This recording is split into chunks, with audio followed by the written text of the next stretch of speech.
သူကျန်းကိုကျန်းနဲ့အနီကက်တွေလားအဝါကက်တွေလားဆိုတဲ့ Everton နဲ့ Leeds United မင်္ဂလာပါပရိသတ်တို့ရေကျမတို့ channel ကနေကြိုဆိုလိုက်ပါတယ်မနေ့ပြန်မနေ့အစောပိုင်း2နာရီမှာတော့အင်္ဂလန်ဘောလုံးလောကရဲ့သမိုင်းဝင်အစင်လာကြီးမားတဲ့အသင်းနှစ်သင်းဖြစ်ကြတဲ့ Everton နဲ့ Leeds United တို့ထိပ်တိုက်တွေ့ဆုံတော့မှာဖြစ်ပါတယ်ဒီပွဲဟာနာမည်ကျော်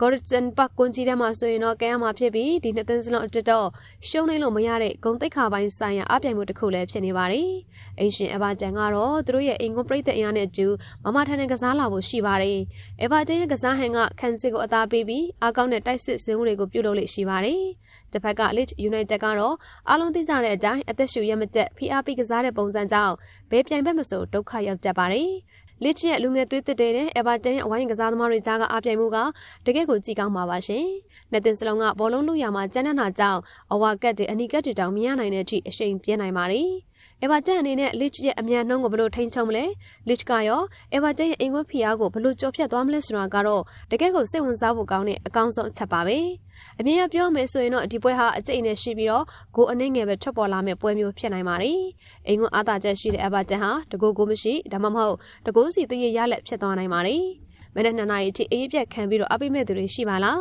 ။ကိုမပြောသွားပါအောင်နော်။ဒီနှစ်သင်းတွေ့ရင်တော့မာကုံပြိုင်ကြတာများလို့ရလက်ကကတိကတ်သက်ဖြစ်ဖို့ကများပါတယ်။ Everton က Goodison Park မှာဆိုရင်တော့ခန်းစစ်အတော်လေးကိုကြစ်လက်တက်ပါတယ်ရှင်။ Leeds United ရဲ့ကစားဟန်ကတိုက်စစ်ကိုစောက်ချကစားတာဖြစ်လို့ဂိုးတွေဖိုးဖိုးတီတီရတတ်တယ်လို့ခန်းစစ်ကလည်းဟာကွက်များတတ်ပါတယ်။ Everton ကလည်းတံမြန်တိုက်စစ်နဲ့တုံ့ပြန်မှာဖြစ်လို့ဂိုးများပြီးတရကျသွားနိုင်တဲ့ရလမျိုးပါ။ Leeds ရဲ့ high pressing ကိုကြော်ဖြတ်နိုင်ဖို့အတွက်သူတို့ရဲ့တောင်ပင်ကစားသမားတွေရဲ့အမြန်နှုန်းကိုသုံးရပါလိမ့်မယ်။ Everton ကအိမ်ကုန်းမှာဆိုရင်အကစားစိတ်တက်ပို့ပြီးတော့ပြင်းထန်လေးရှိပါတယ်။ပွဲစာမိနစ်20ကျွန်းမှာ Everton ကိုအမေရဖိကစားပြီးတော့အဖွင့်ကိုရယူနိုင်ဖို့လိုအပ်ပါတယ်။အဖွင့်ကိုရသွားပြီဆိုရင်တော့ Leeds အတွက်ကစားရတာပို့ပြီးတော့လွယ်ကူသွားပါလိမ့်မယ်။ဒီပွဲမှာဘယ်သူနိုင်မလဲဆိုတာချက်ဘယ်အသင်းကအမှားနိုင်မလဲဆိုတာကပို့ပြီးတော့အရေးကြီးပါတယ်ရှင်။ကျမတို့အမြင်ကပြောရမယ်ဆိုရင်တော့အင်ကွန်းအာသာကျန်နဲ့ Everton တို့ကပ်ပြီးတော့နိုင်သွားမယ်လို့ထင်ပါတယ်။ Leeds ရဲ့တိုက်စစ်ကို Everton ခန်းစစ်တောက်ခံနိုင်မှာမလား။ဒါမှမဟုတ် Leeds ကပဲအဝေးကွန်းမှာ3မှတ်အပြည့်ယူသွားမလား။ Everton ရဲ့တိုက်စစ်ကို Leeds ကိုခံနိုင်မှာမလား။အင်ကွန်းအာသာကျန်နဲ့အတူ3မှတ်အရယူနိုင်မလားဆိုတာကတော့အရေးပြတ်ခံပြီးတော့အဆောင်ကြည့်သွားကြရမှာဖြစ်ပါတယ်။ဒီပွဲစဉ်နဲ့ပတ်သက်ပြီးတော့ပြည်သက်ကြီးတို့ခံမှန်းထားတဲ့ခံမှန်းရလက်လေးတွေရှိတယ်ဆိုရင်တော့